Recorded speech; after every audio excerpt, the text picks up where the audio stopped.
Hi, welcome to കലവറ. ഇന്ന് നമുക്കൊരു ഏത്തപ്പഴം കട്ട്ലറ്റ് ചെയ്യാം. അതിനുവേണ്ടി എടുത്തിരിക്കുന്ന വേവിച്ച 2 ഏത്തപ്പഴമാണ്.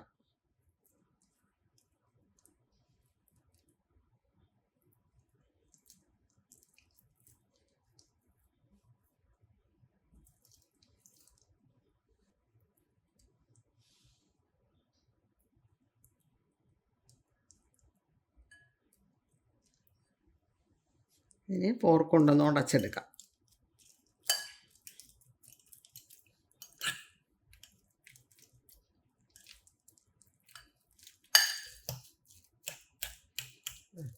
നന്നായിട്ട് ഉടഞ്ഞു വന്നിട്ടുണ്ട്.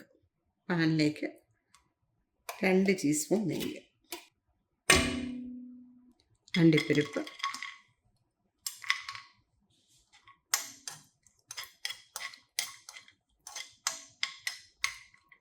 ഇതിൻ്റെ കളർ ചെറുതായിട്ട് മാറിയിട്ടുണ്ട്. ഇനി മുന്തിരിങ്ങ,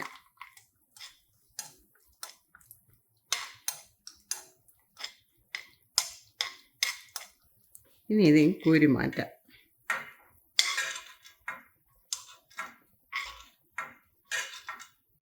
ഇനി ഇതിലേക്ക് തേങ്ങ ഞാൻ 1/4 കപ്പാണ് ചേർക്കുന്നത്.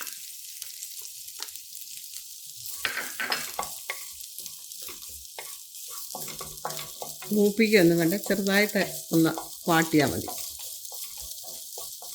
ഇനി ഇതിലേക്ക് ഞാൻ 1 ടേബിൾ സ്പൂൺ പഞ്ചസാരയാണ് ചേർക്കുന്നത്.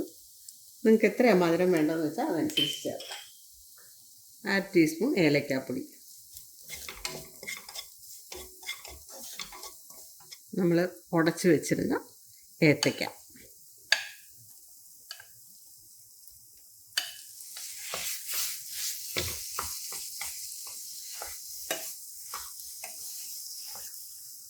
അണ്ടിപ്പരിപ്പ്, മുന്തിരി.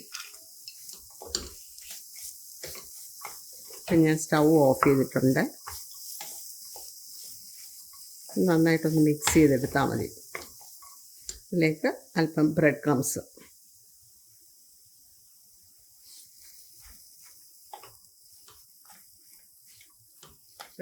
ചേർത്തത് ഒന്ന് പിടുത്തം കിട്ടാൻ വേണ്ടിയിട്ടാണ്.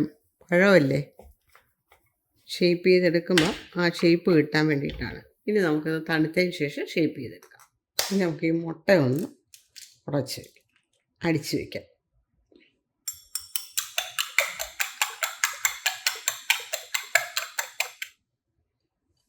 നേരത്തെ നമ്മൾ തയ്യാറാക്കി വെച്ച ഏത്തപ്പഴം തേങ്ങ മിക്സില്ലേ, അതാണ്. നമുക്ക് എത്ര വലിപ്പം വേണമെന്ന് വെച്ചാൽ അതനുസരിച്ച് എടുത്താൽ മതി.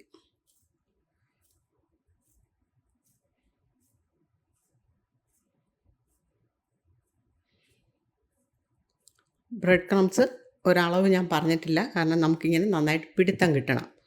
അതിനെത്രയാണ് വേണ്ടതെന്ന് വെച്ചാൽ അത് ചേർക്കുക.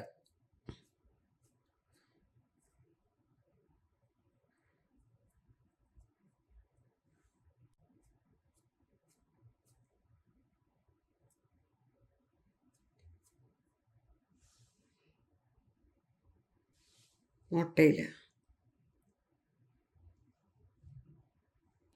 ബ്രെഡ് ക്രംസിൽ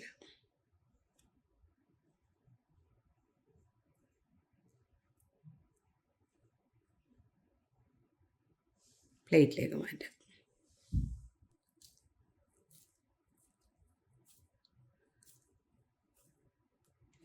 എന്നിട്ട് ഭാഗം വെച്ചിരിക്കുന്നത് പ്രസ് ചെയ്ത് കൊടുത്താൽ മതി.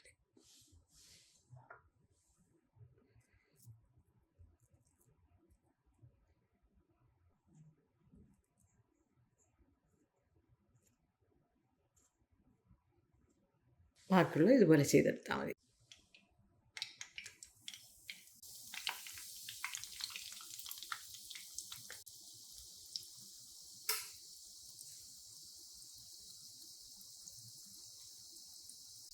ഇത് മറിച്ചിടാം.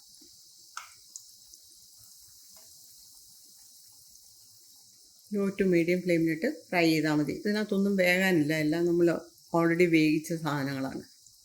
ഇനി നമുക്കിത് കോരിയെടുക്കാം. അടുത്തത് ഇതുപോലെ തന്നെ ഫ്രൈ ചെയ്തെടുത്താൽ മതി. നമുക്കൊരു 10 ഏത്തപ്പഴം കട്ട്ലറ്റ് തയ്യാറായി കിട്ടിയിട്ടുണ്ട്. വളരെ പെട്ടെന്ന് ചെയ്യാവുന്നതല്ലേ. ഏത്തയ്ക്കാപ്പം ചെയ്യുന്നുണ്ട്, ഇടയ്ക്ക് ഇതുപോലെ കട്ട്ലറ്റും കൂടെ ചെയ്ത് നോക്കുക.